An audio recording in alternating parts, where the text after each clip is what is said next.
Uh, She's got a weird voice. yeah. All right, everybody, welcome back to the Echelon Podcast, where you either get it or maybe you don't. I am your host, Adam Zimmerman, with my co-host, James McCabe. James, welcome back, man. It's been a while. It has been a very long time. I think the last time we did a podcast was 2019, Wow, maybe. Yeah. So I think time a flies, couple man. a couple things have changed since then, since Just a couple, 2019. just a Yeah. couple. But Um, how are you getting along? well, How I'm you doing been? good. Let's see. In Since last time we had a podcast, I became a father, which is really exciting to Matthew Lucas Zimmerman, who will be turning one actually next week. Can't believe that how fast that went. Really? Next week. Wow. It feels Yeah, like just yeah. yesterday you and your wife had Maddie. That's great. That's incredible. It's the most amazing emotional roller coaster I've ever been on. I mean, there's no Yeah. type of training on the bike, no type of suffering that can compare to how tired you are, you know? Hmm. And at the same time, it's just you look into his face, and when he starts to get older and he looks back at you and smiles, it's just like this really cool bond. And it's Yeah.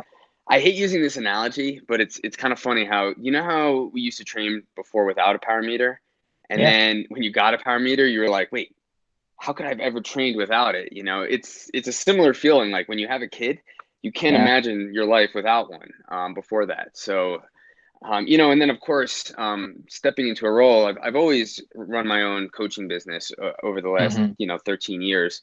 Yeah. But I've always worked or done something. This is the first time where work has taken a back seat, and I've became a full-time dad, and that's a really big change for me too, especially at 37 now.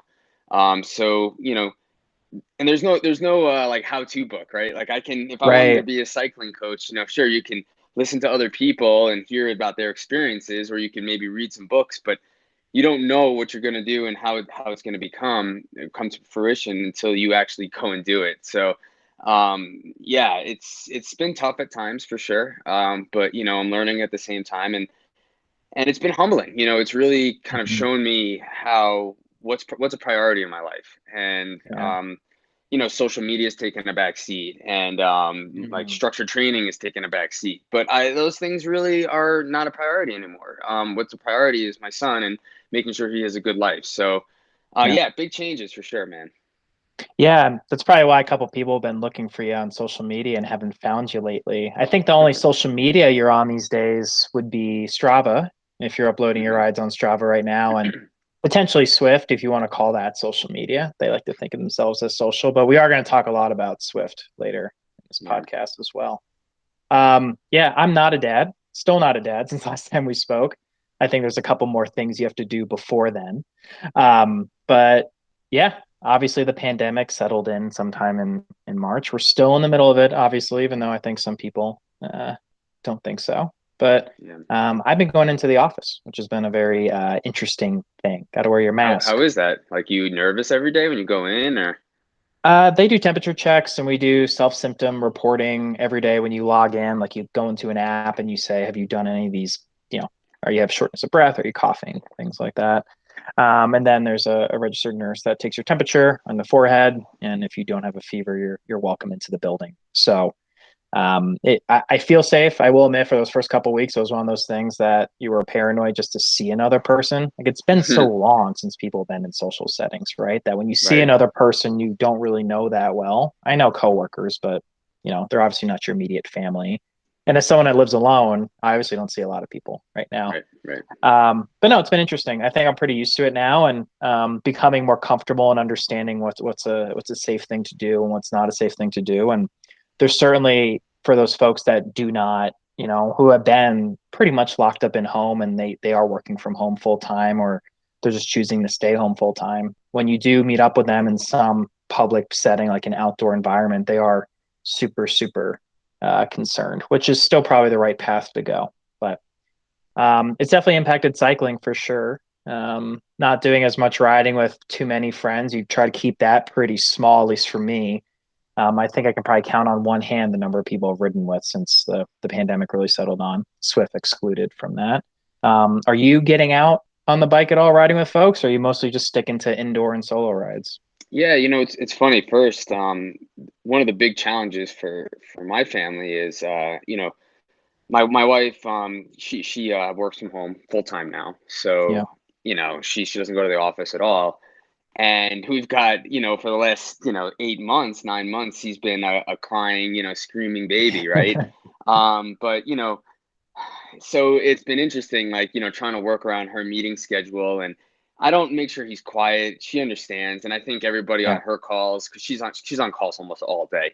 Hmm. And they understand, hey, most people are working from home still. And, you have to, you hear a crying baby in the background. It's just like a barking dog, I guess, for some people. So, that's definitely been a little bit of a challenge. We've also been very, very careful. I pretty much don't go on rides with any groups at all. I've done a Yeah. few rides, like we did a mountain bike ride, Hmm. together, and I've done a few other mountain bike rides with one person, and that's all I'll do personally. I just don't can't take the risk, Yeah. for medical reasons for my family and stuff like that. There's no reason to get into that, but so I've been getting out for sure. I've been mountain Yeah. biking a ton, and just been enjoying the trails. And I've kind of made KOMs like my new challenge for outside riding. I actually decided to take off this year from mountain bike racing, because Maddie was born, and I wanted to make sure I was totally focused on that, instead of You like did that trying to fit way in. before the pandemic, right? You decided a Yeah, long time ago, I think, yeah, late last year. You're like, nope, just 2020 is not going to be my year to go racing mountain bikes. So you picked a dang good year, Adam. So let me know next year you're planning on doing that, and I'll do the same right. thing. Yeah, well, hey, if we have another kid, that might happen again. I might not race, but no, yeah, just I planned that last fall not to race this coming season, and I think Hmm. it just kind of happened that way with COVID and everything. But I think I've been riding hard. I've been chasing KOMs outside. My downhilling is getting really, really good, and I'm stoked about that. Like Mm, I'm not even trying hard on the downhill, which is interesting. yeah. I get into a good flow, some trails that I've done before, and I'm getting massive PRs going downhill, and that to me is showing that I'm still growing on the bike. And I have a lot to learn still with mountain bike racing, and Yeah. moving into the pro ranks is like jumping into the deep end of a pool if you've never swam. It's unbelievable how difficult it is. It's incredibly Yeah. hard, and I'm still gaining confidence there, and learning about how to race against some of the top Americans and stuff. But next year it's a whole nother year, and I do have some goals. Nationals will be in Winter Park, Colorado again, this coming July, which I'm excited about. So that'll be Yep. one of my outside goals and stuff like Good that. for But yeah, us, right? Good for us, right? We don't have to go too far. Um, where's Marathon Nationals? Is that announced yet, or they're that's a going to good have that? question. I'm not sure. They probably announced it. I skimmed through the email, so I'm Yeah. not exactly sure. Last they had it in Texas, and they obviously skipped this year. So I wonder if they're gonna. They change it every 2 years, so I'm wondering if they're gonna go back Gotcha. to Texas again. You know? Yeah, I don't think they actually announced it in the email. See if I can pull that up real quick while we're chatting. But Yeah. yeah, hopefully things are a little more normal, if you will, come that, Yeah. this time next year. Fingers crossed. No one really knows. Yeah. Um, but you've been riding a lot inside, I imagine. I've been seeing you on Oh Swift yeah. Racing a bit. I've personally taken a bit of a back seat from Swift Racing because the weather's too nice right now in Colorado. Like, let's be Hmm. honest, if you can get out early or get out in the evening, the trails are in great shape. Little dry, little very smoky today, Hmm. unfortunately. Hmm. But I think the fall riding is going to continue on. And Swift has also been kind of quiet during what I'd say is the summer here in North America, that they didn't really have too many Swift sponsored race leagues. A lot of community stuff popped up from what I saw. Right. Yeah, for me, I don't really have a schedule that I can stick to. I kind of go, my riding is based off of my wife's work schedule since I'm full-time dad. So Yep. I just get in rides when I can, and I race when I can, and there's really no structure to it at all, except if I get a chance to race and I'm feeling good, I go for it. If I'm really tired and had a really long day with Maddie, I just do a Hmm. recovery ride. And that's kind of, and I seem to have really good fitness, which is kind of amazing considering I'm sleep deprived. I'm with a baby all day, and I seem to still be riding well. But I've personally just Sure. been enjoying like the community races right now. My team, Team Evoke, has Yep. been up racing against the best, just like Draft has. With all Yeah. the top Zwifters out there. I've taken a little bit of a back seat when it comes to racing any of these pro-am races, mainly because I just don't know what my schedule is going to be like, and Gotcha. still, with one of my gripes out there with Zwift is not having a set, like some type of calendar that we can go around. I could plan with that, but we don't know, and there's nothing we can do, so I can't plan my schedule and training like that. So that's okay though. Yeah. Nationals, right? Where'd all the national events go, right? It was supposed Yeah, to be I September, don't know. right? It used to be like sometime in February and everyone would kind of get ready around New Year's. And now we're like, oh no, it's going to be sometime in September. Nothing. It's September No. 17th as this recording. Haven't heard anything personally through the grapevine. The Swift Invitational League is going on. We'll talk about that here in a little bit. But you did see the Swift and UCI joint announcement, right, regarding, it esports recognized as a UCI cycling discipline. And I think that provoked a lot of folks in the cycling community who have been diehards in esports racing, that essentially they said, you're not welcome here. It's up to your governing body to decide who gets to be in there. And, I think a lot of people have questions about their governing body's ability to say, you are the best esports rider to go represent our country. They're probably saying, who are our top cyclists in the country? And then let's go throw them on, stationary trainers. Yeah, this is still a major issue, and I've said this from a long time ago. There's actually, it was funny, the vegan cyclist who's really big on social media and all that. Yeah. He interviewed me at the one of the New York City live event that I did, and he was asking me all about racing, and he said, what do you think about where do you think that Swift racing and esports is going? And I said to him back then, I said, we need to separate in real life racing from esports or Zwift racing, Yep. and we are still not making that distinction. And unfortunately, that comes from the top. The people at the top of Zwift want to incorporate, for whether it's marketing reasons or whether they just they feel like they have to incorporate outside pros. And what they're doing is they're building these pros as the best esports racers when they pretty much have no experience. So it's not a guarantee that you're going to come on here just because you can do 6 watts per kilo for 20 minutes and win bicycle races on Zwift. It's not a guarantee. You have to know the game. And I don't care what anybody says out there, unless you've done 300 plus races in the AA plus range, you really don't know what it's like, to be honest with you. So, yeah, it's unfortunate that that we still think that there isn't this distinction between in real life pros and Zwift pros. I don't know why we can't build up our own riders from Zwift and not from outside, but we still compare and contrast riders on who's legit based on what they can do outside.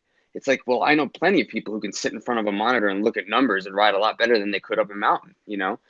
That's why we need to stop making that distinction, I think. I agree with that.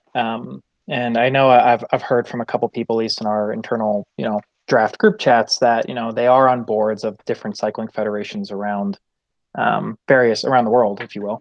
And some of them are thinking about, well, maybe our pros that we have that are the best road riders, the best triathletes, the best mountain bikers, maybe they're not best for esports. And then, hey, what would you all recommend as our best esports, right? You could, I think it'd be naive to say like the national champion for each country should go, get an automatic qualification and go in and do that race, right? Because I think the protocols and the restrictions we're putting now on riders compared to when you won, Adam, 2-3 years ago now, when you were the Swift national champion. Yeah, 2000. Man, time flies. Right. Again, not saying you don't deserve it, but the things you had to go through to win that championship was more of click a button, sign up to race. Congratulations, you won.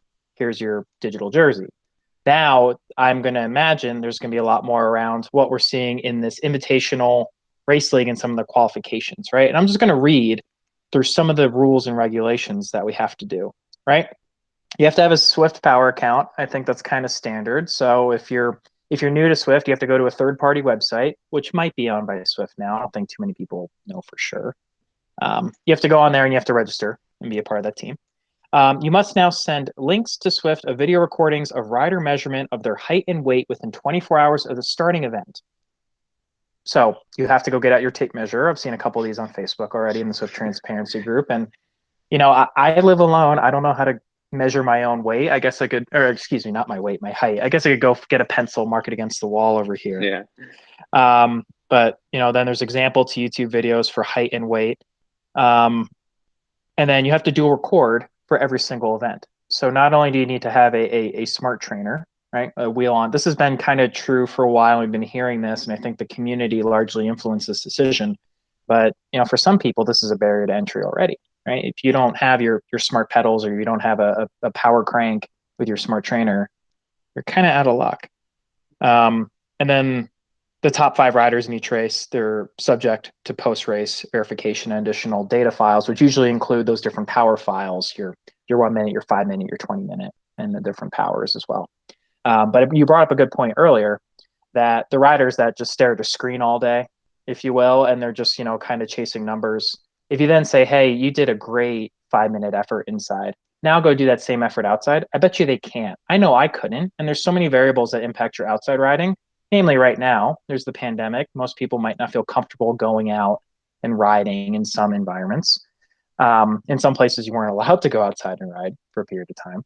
But I'd say my 20-minute power inside is a lot better than my 20-minute power outside, for sure. There are some good things here, though, that Zwift are doing. Although that their rules and regulations change, as fast as, somebody can put their clothes on. I think, the one thing they did is finally they recognized, hey, you can do this Three Sisters test, right? That's on Zwift, and that counts towards your verification. And that is a really good step forward in making the rules more about the game and not about what you can do outside. Not only about all of the reasons that you said, somebody might have trouble doing that same effort outside. They might not have the ability. We're really lucky here, James, in Colorado, where I can warm up from my house and be at the base of Deer Creek Canyon, a 14-mile climb, in 20 minutes. Okay. And I can ride as hard as I want on a pretty decent grade. And aside from a little flick, false flats and stuff, it's easier for us. But the people who live in like Seattle or Florida, where it's pancake flat, forget it. There's just no way that they can mimic that type of effort. So I think once if we continue doing this and have more verifications in game and keep it that way, it's great. Now, unfortunately, we can't, bring these riders to live events like we could back in 2017, 18. I don't know if there were any in 19, but you know what I mean. And the problem with that is that that's where you can really, truly, honestly see what people are doing when they're all on the same type of devices, or the same power meters or the same trainers and stuff like that. I don't care what anybody says out there. Dual recording is dual recording, and it doesn't prove anything except that you have 2 power meters that are aligned. They could both be off, they could both be close. You can manipulate both of them. There's no reason to kind of go down that rabbit hole. I really don't want to. But that's why I still to this day truly feel that live racing is one of the only true ways we can see the legitimacy between efforts associated with the game. The last thing I'll say is that you were talking about this new league, which actually I think they're racing as we're recording this, if I'm correct. I think they are. Yeah, you're in race 2. Not streamed anywhere. You have to go find people's Twitch channels, and I think that's something I do want to. That's a gripe with me. These races are kind of hard to follow, and you have to really know who to go follow, right, to find a good stream. But totally. I personally have more fun these days, watching some of my teammates live stream and heckling them than I do watching, a Zwift community live race, and that's nothing to say about Nathan or Dave, they're doing a great job. It's just, you only get so much from that perspective. But what I was going to say is that Zwift, you're doing a great job, okay? You're making a great game. We're racing, we're having fun, but make a freaking calendar, okay? Make a calendar for the racers. So my team, we can sit down virtually and talk about which races we want to target, because we're like, teams are growing, we grew fast. And don't get me wrong, I love my team, James. I love them. We have such a good vibe going right now between the men and the women. We're all very chatty. We're super supportive. Like last night, I was just doing a meaningless night race, and I had like 4 or 5 of my teammates on there heckling me and telling me to do dance moves and like just having fun. And it was awesome. But we do take it seriously too for these big races. And I really wish that we had, okay, sure, maybe there's a few really big races that we don't know about, but at least give us a heads up. Like, so for example, James, when did you get the actual official email about this series that they're currently racing right now, the qualifying races? Let me tell you. I know right I got mine on August 24th. There was talk about it on August 13th, where it was like, hey, there might be something coming up, but I didn't get an official email until August 24th. That means Yep. that's what, less than a month time. Okay, Yeah. less than a month for you to train, less than a month for you to talk to your significant other if you have one, or to hopefully make plans for. I know a lot of these people who race have kids. And up until this time, I had no idea how hard it is to Zwift when you have a kid. And like, aside from doing like, it's so funny. I know I'm ranting now, but so I'm doing this race the other day, and I put Maddie in Uh-huh. his playpen, right? And his playpen is like right next to me. And the whole time, like, it was a chill New York City race with like the KOM finish in New York City. And he's just playing, doing his stuff, totally like not paying attention to me. And then for the 2 minute effort up the KOM, I'm suffering like a dog, breathing heavy. You could see it in my face. And the whole time he's just cracking up, laughing at me, just Yep. laughing at me. I'm like, I'm suffering so bad. And my kid's just cracking up. It was so That's funny. great. That's But what great. I'm I'm sure he saying is, found is that. that, yeah, like I could plan like, oh, okay, I can have my parents watch him if there's some really big race on a Saturday or something like that. If I knew like a month in advance, a couple months in advance. But it's unfortunate that we've still in 2020, after so many years of having Zwift racing, that we don't have a set calendar that we can go off of. It's just don't understand it.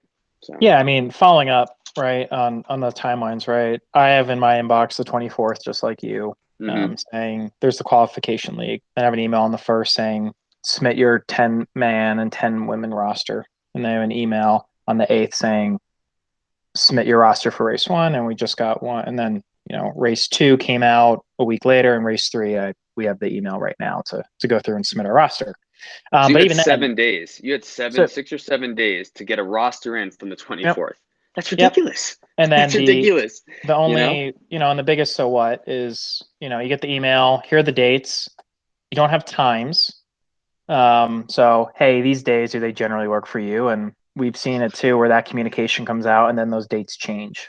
Right. And that really Right. throws off a lot of people, especially when you go from a weekend to a weekday for some hmm folks. hmm And then here's the technical guide. You have to be 18 years old, and then your roster is due on this day.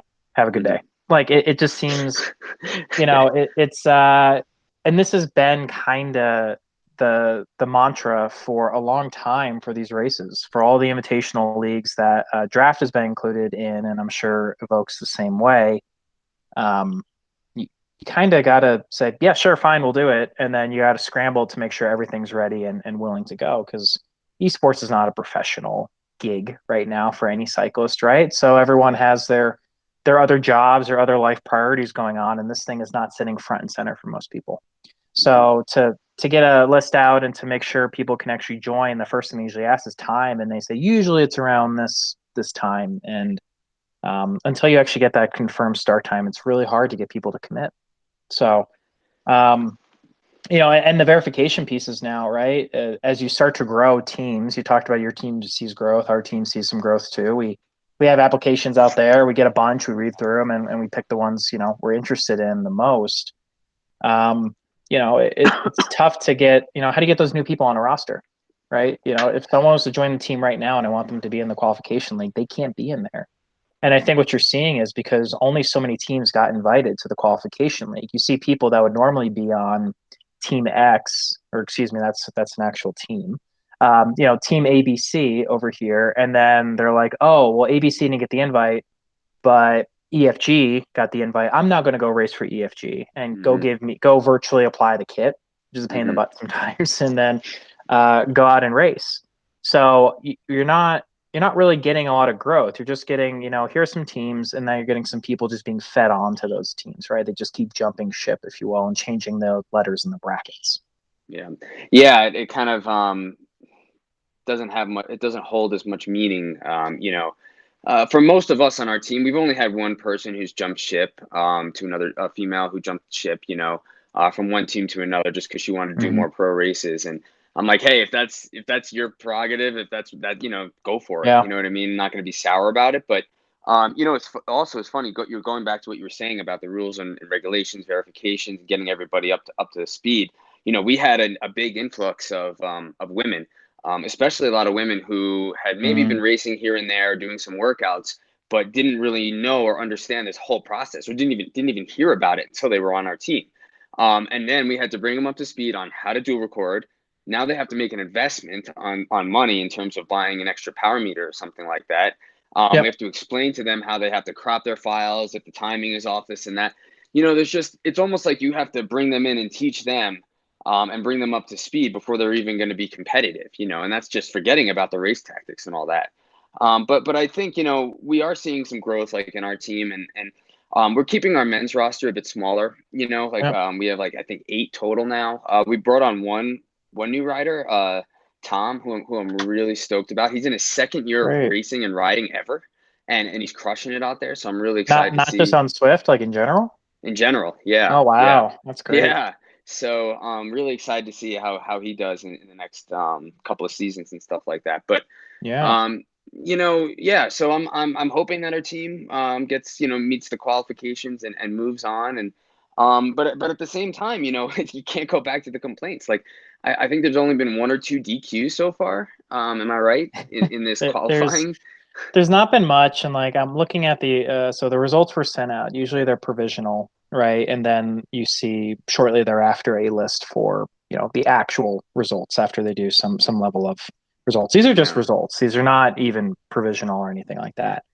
You have the usual suspects in here. You got Canyon. You have your team. Draft is in there. Callus, KRT, Indoor Specialist, Turbo. You have the usual folks in here. The teams that kind of filled out the top, I've never heard of PO Auto personally. They're sitting around the top 3. You got Bolt in there. We've seen them around. Mm-hmm. WEZ, new one for me Yeah, they personally. popped up. They have a They're pretty in there. solid squad. Yeah.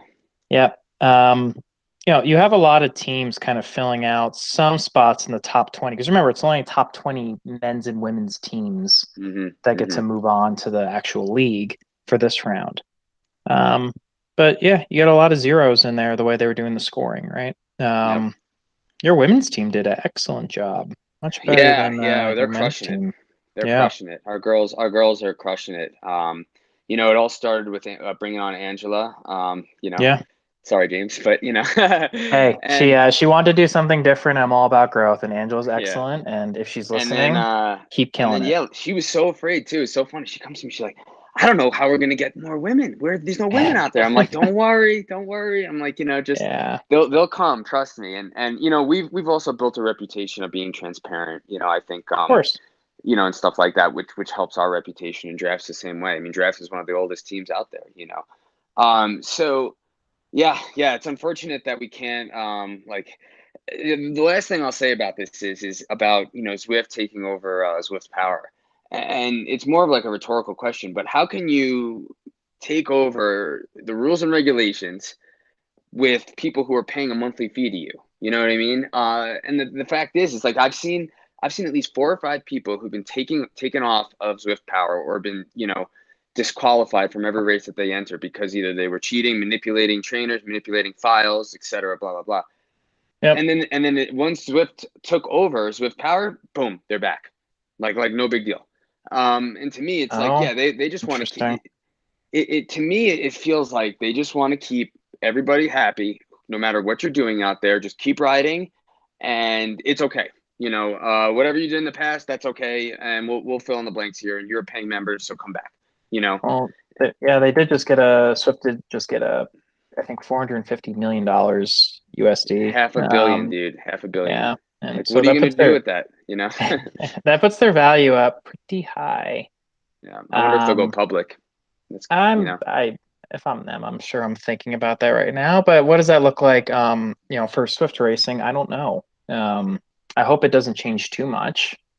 I think, you know, it is kind of crazy that we have to look at Swift Power all the time to find races, find results. I guess it's not too different than normal cycling, or at least here in the US.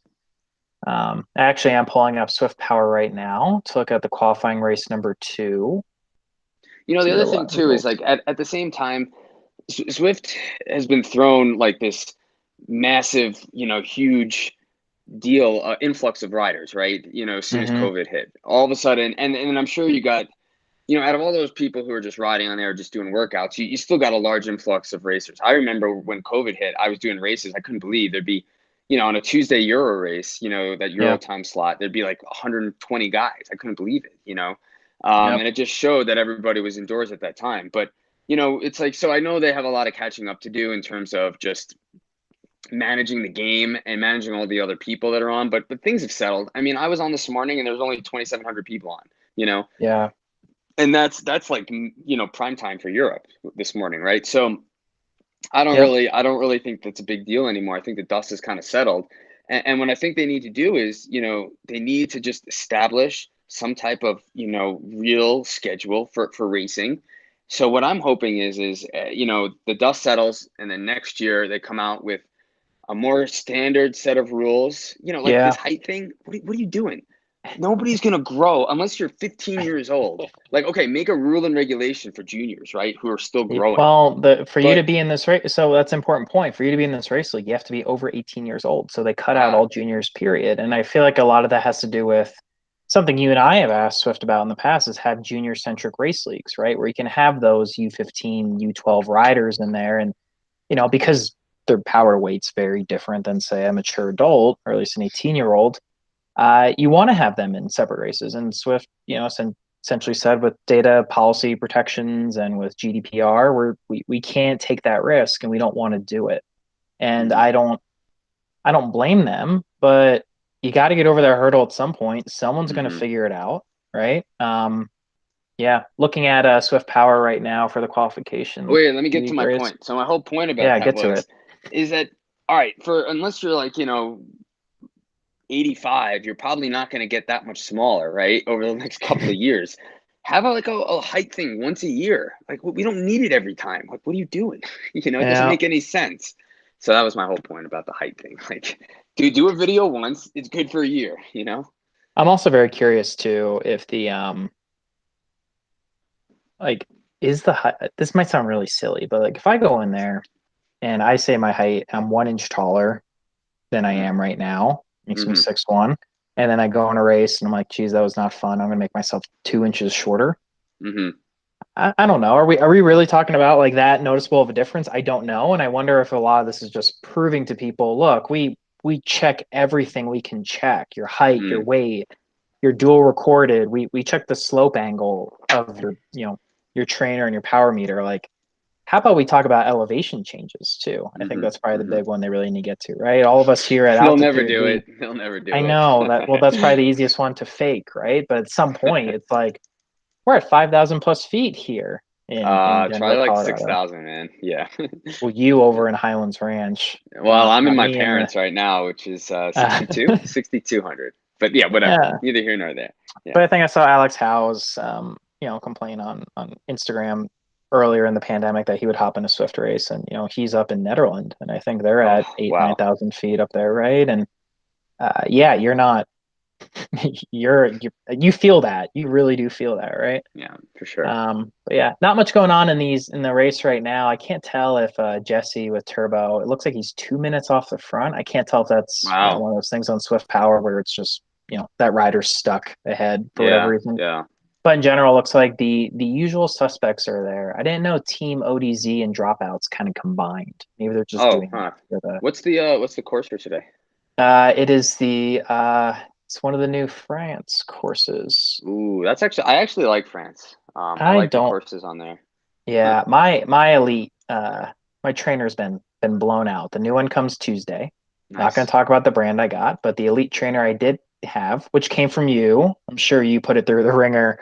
Yeah. I think it has seen better days. Mm. So, Well, um, yeah, I don't know why. I like the I don't know the name of that course, but it's the one with the it's like a 5 minute climb and then it's got a 30-second climb on it.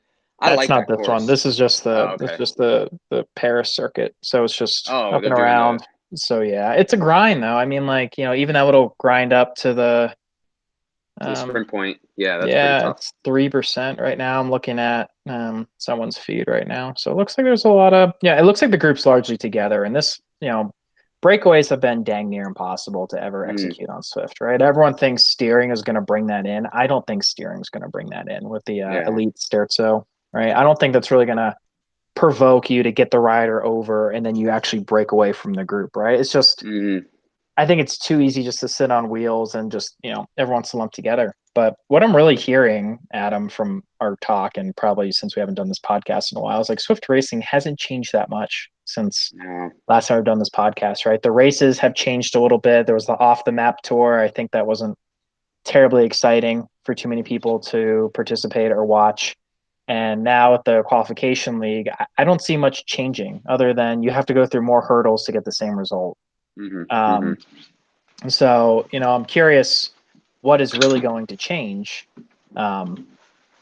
in the near future for the remainder of 2020 and for 2021.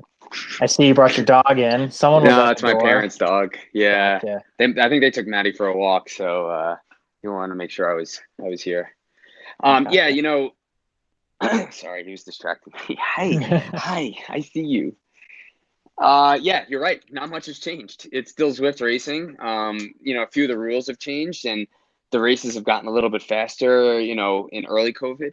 But aside Mm-hmm. from that, no, not much has changed. We still don't have a schedule. Yep.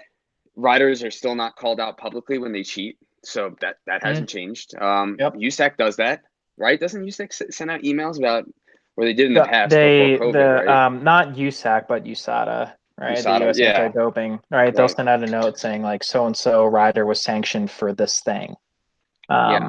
Um, would love to see that. Yeah, Yeah, like we 119, brought on a rider. We brought on a riders rider. riding together right now at Ouch. 4.8. They're kind of just sitting together, I think. Well, Be of my guess. course. It's like there's nothing else you can do. I No, know. no, I haven't noticed any drafting algorithm changes where it feels different when you're in a break off the front, or it feels Mhm. different in the pack. I haven't noticed anything like that. And of course, like Swift just wants to keep everything so secret instead of being like, hey, we changed this and this is how it's supposed to feel. Yeah, Like it's just this everything is like kept under the rug until it's totally 100% ready. And like, I don't know. I don't get it. I don't get it. But I'm still having fun. I'm still racing a good. ton and getting good workouts in. And at the end of the day, that's what it's about. So. What's your favorite race series right now? Oh, my favorite one is definitely the Austin Driveway Series that's going on Wednesday nights. That was last night. Dude, you love that It's thing, man. I don't know what it is, dude. Everybody's just super chill. It's a chatty group. That Wahoo team. I think they were Finesse, now they're Finesse Wahoo or something like that. They have Yeah, a super strong squad.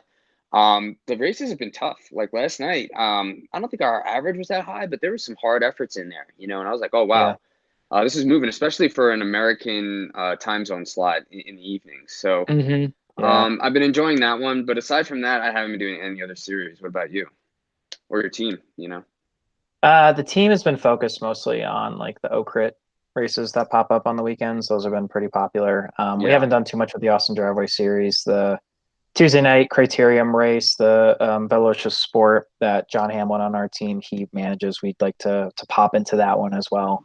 Hmm. But no, a lot of the vibe I was getting from the team for a period of time is everyone's kind of like, you know what, I need a break from Swift racing. They Hmm. anticipate the fall and winter months again here in the mostly northern hemisphere based team like yours. Um, it's going to be a busy fall and a busy winter, and you can Hmm. burn out on it, right? So, and we'll see what this, we're hoping for good results here with the qualification league, and we get into the invitational league as a result of the qualifier for our men's and women's teams. Um, you know, I don't know what that looks like, right? Going back to your calendar, I don't know Right. if we're talking about 10, like I know some rough details. It goes from middle of October to sometime in December, but I don't know the frequency of the races. I don't know the courses. I don't know, um, you don't know the time slots. And I think that's a big deal, right? Yeah. Like, yeah. We want a Hmm. calendar, right? Like, Colorado's trying to start up their cyclocross series again. And there's a calendar. I can go in there, I can look at all the races and I know when I'm starting, I know where they are and I know what to expect. Right. Here it's kind of Right. like, the Wild West. And yeah, all the courses are generally the same, right? They're not going to Totally. build a new course just for this league. But yeah, it's been I think that's kind of the more frustrating things, right? I want to see more involvement with esports, right? I think they're doing a nice job getting more people on the platform. There's a lot of marketing pushes. Every stage of the tour has some Zwift ad that Yeah, pops up during the commercial sure. break. But speaking of the tour, did you watch any of the virtual Tour de France when that was happening? I think briefly for like 5 minutes. That was Yeah, about it. I could honestly care less. I thought it was just a marketing ploy, you know? yeah, yeah. Yeah. A lot of That's really what it helicopter seemed like noise. to me. Yeah, and I Yeah, didn't. it just seemed like they were building it up to something big. And the only Yeah, thing I was looking forward to was that they would open up the courses so we could actually ride them instead of actually watching the race itself, you know? yeah, I really couldn't care too much about a bunch of riders who don't hold a lot of weight to the game and they think it's silly. A lot of yeah. pros think it's silly. It's just how it is Yep. to them. And they came on because whether their team told them to or whether they were getting paid. Whereas, I like to see the true hardcore Zwifters who actually care about the game race rather than some in real life pros who just come on as some marketing ploy. That's what I see it Yeah, as. I and think it there was a was. bunch of BS. you know, yeah. Yeah, I mean, it was well produced. I'll give it that. Like, it was definitely, again, Nathan and Dave do an outstanding job on Swift Community Live, but they're using the same resources essentially that you and I have, hmm which is we can go follow a rider, we change the view, we can zoom in a little bit, we have Swift Power up on another screen so we can look at their heart rate and things like that. Um, Whereas the virtual Tour de France, you had like this nice new user interface, right? And they had like hmm different breakdowns. They showed you where they were in the course. Again, the helicopter noise. So they mm had some nice things like that. Yeah, like to watch the qualifying league right now. I'm looking at someone's Twitch feed. Like it'd be Yeah. nice if I could go to a dedicated channel and I can watch it. We Right. have people that are willing to commentate on it. We have people that are willing to write about it, right? And hmm this just makes it hard because a Twitch stream is obviously just that person's perspective. I can't see what else is going on in the race. So hmm unless you want to be like, I know many of us do this, you have multiple streams up across multiple monitors, you can't do it. Well, So there's also it a reason why USAC jumped ship and went to RGT. RGT, yeah, they went to RGT something for like that. nationals, right? Or like something Grand Tour cycling. I don't know. I've written on it a bunch, but yeah, Hmm. it just shows that maybe they didn't think Swift had their stuff together for this, and Yeah, they went somewhere else to a different platform. And I think that's another, point to bring up too, is that finally there's some programs out there, some games out there that are starting to creep up, and give yeah, Swift a run for their money, you know. I just wish that if there was like you said, a dedicated channel or a dedicated site, like an action, like I get Zwift Powers doing it right now, but like, where we could go on Zwift, be like, this is the calendar, these are the teams that are here, right? Like I don't know. Everything's just so wishy-washy. I feel like I'm just in like a yeah. blender all the time with their decisions and the things that they do. But at the same time, and also like this whole thing about the teams like having their own races and stuff like that. Whatever happened with that? Like, is it supposed to come out this winter where like we have our So own group races and stuff like that? Or yeah, so like Reese over at Canyon, one of the better, not if I'd argue even argue the best team directors out there right now.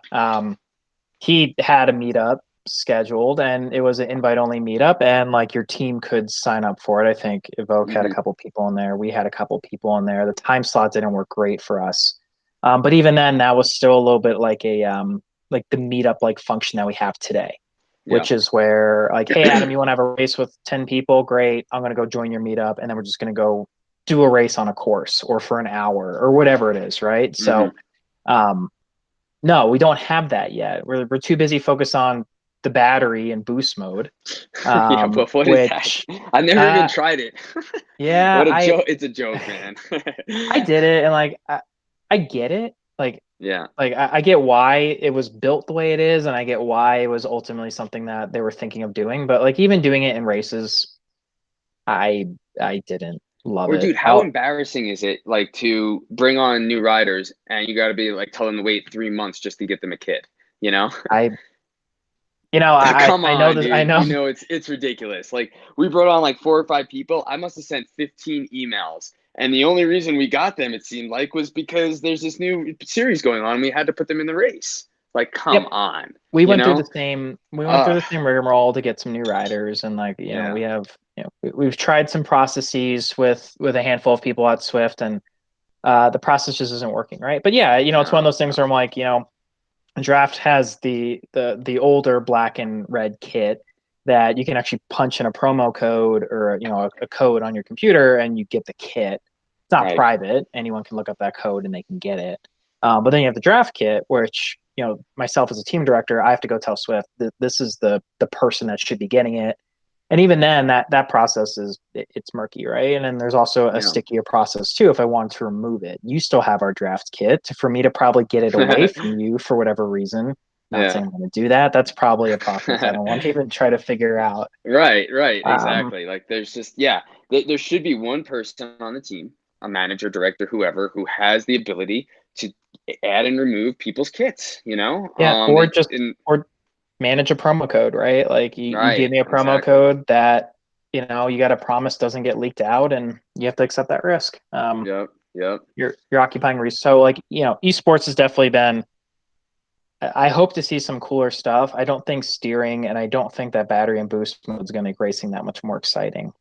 Personally, what do you think would make racing more exciting? What's something you do aside from a calendar? I think we know you want to see a calendar. But like, if you could say, Adam, if there's one thing in racing or one thing that make you super excited to get into, sorry, my dog's on the couch right now. What would that be? I think there's two things. Number one, well, I know you said what is one thing, but it'd be cool to have a velodrome. I think it'd be cool to try out track races. It'd be cool if they had a certain type of way to implement, code for it to feel like a fixed gear on your smart trainer on a velodrome. Because have you ever ridden on a velodrome with fixed gear? I have, yeah. Okay, yep. So that feeling when you're on the flat, right? And then you come into the turn and you can feel that fixed gear ease up for a second.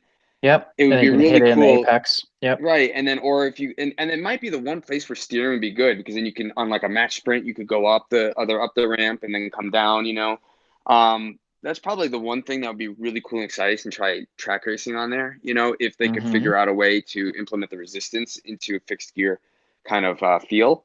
That'd be one cool thing that I'd be excited about if they ever did it. And then the other thing is to give a little bit more of a benefit to a breakaway.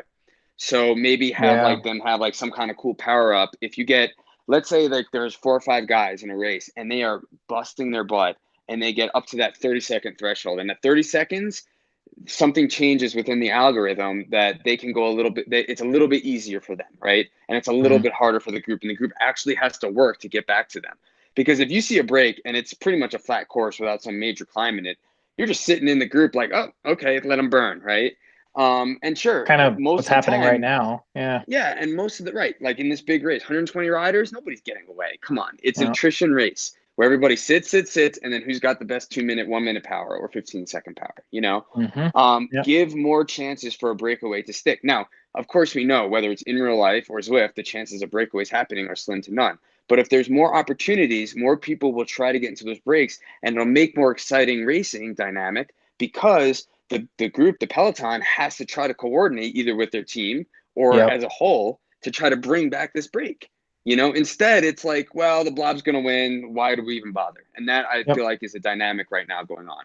So yeah, and it's I agree with that, right? You rarely, I can't recall a Zwift race that I've watched, and I've seen a couple over the years and participated in many, where a breakaway like stuck. It usually just felt like the peloton would accelerate to a point where it's like you're working at like a 1-minute threshold, and then all of a sudden you look back and you're like, cool, we just shed 10 riders, still got a group of 50. Now we're gonna do the same thing again on the same point on the course. We just shed another 5. Okay. Right. And then at the end, you have this, the group is now down to 109 riders from 119 or 120 earlier. So you lost a couple. But even then, like on this course, or it's just flat, gradual downhill, gradual uphill, like you're not going to have a spot that's going to make you go, aha, like I can actually make an impact here. It's like, wait for the end. And, team tactics are tricky because like, even then, like people love to talk about how they have a team tactic, right? It still doesn't compare to in real life when you have like a dedicated lead out train of folks to help you pull across the line, right? Like the drafting just isn't set up like that. Riders still do cross over one another virtually too much, right?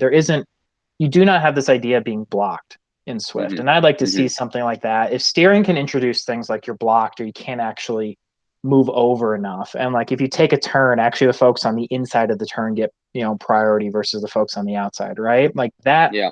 that to me are like little enhance. I say little. I know that's probably a very complex from an engineering perspective, but like those are little things that actually make the game feel a little more fun. But having Mm-hmm. the tax Neo give you feedback like you're riding on cobblestones, I don't know. Like that to me, I'm like, okay, I'm not gonna go buy a Neo because of that. But Right. Right. why would you have that for this course, which is all cobblestones right now? Yeah, yeah, exactly. That would be a terrible feeling, you know. Um, but at the end of the day, I hope they just will throw some more stuff out there. And I know they have this whole No. FutureWorks thing, but it's just you're not gaining the whole community, racing community as a whole when you throw these gimmicky things at us like boost mode. Yeah. Steering does have some advantages that could work, but it's too early with nothing else changing in the game for it to really make sense to go spend $100 on this thing that makes me steer. Do you know what I mean? Right. Like if I had Um, an option, I'm doing a race, and I could click one of the, left and right arrows on my keyboard, and that could help slot me into one of the 4 or 5 on the road. And that could right. actually give me some measurable, impacts. I could see steering being a lot more effective in that regard, right? Probably a lot more fluid. Well, like, yeah, if you Until had a whole team of 5 or 6 and everybody has steering and you're on yeah, Discord, you could be like, all right, hey, everybody, let's get over to the left. We're going to start our train now. Let's do that's this. right. Great. Awesome. Perfect. That works. Yeah. Or But, let's get into the gutter, right? And bypass the right. whole group and ride together, right? Right now it's just kind of like, okay, everyone just ride hard, and then you just But, blow through the group. well, the problem is that even if you were riding 5 or 6, let's say all those 5 or 6 riders had steering, they're still not as strong as this group over here. So it almost just makes sense to stay in the blob still, you know? That's right. That's We right. can't really compare it to outside when a break happens, but we can give them an advantage if they reach a certain time duration threshold, I think. And I really hope that they'll do that. Because right now it's just boring racing. And that's why these community races have actually been fun. Like I'll just jump into some random community race and there's like, halfway through, there's 10 of us. And that changes the dynamics totally instead of Yeah. 100 guys. When Yeah. you have 10 or 15 guys to go against, one guy attacks. Oh, do I go with him? Okay, there's 2 up the road. I'll bridge to that group. Great. That's fun racing to me. Not sitting Yep. in a blob at your FTP and then doing your best 1 minute and 15 second, power. It's Yeah. just, I mean, yeah, yeah. the But guy I'm anyway, watching right now, he's just been kind of in the time trial position on this course the whole time. Like no nice. sprinting, no, just kind of steady, really great power, but just very steady the whole time. 108 riders now, so we're losing them Okay. one by one here. But Adam, good talking to you as always. We should You definitely do too, this more man. often. You being a dad, your schedule is obviously a lot more chaotic than mine. Um, but we'll get another one of these on the books. Hopefully, after the qualifying league is done, race 3, there's 3 races in the qualification league. It looks like race 3 is coming up here in 3 or 4 days. And then once that's over, I think we'll know the teams that are selected. And then I think we should talk about that. Like, how are some of those teams that got in and what, went into that? And then we obviously have some guest speakers that we should probably get back on here as well. I'm sure we have a lot of folks that have a lot of things that they want to talk about. Yeah, definitely, man. Always good to chat with you. And yeah, we might not be on as much for everybody listening out there, doing the podcasts, but we'll try our best with my hectic schedule. But really appreciate you all listening to us. And thanks again, James, for chatting. Of course. Take care, everyone.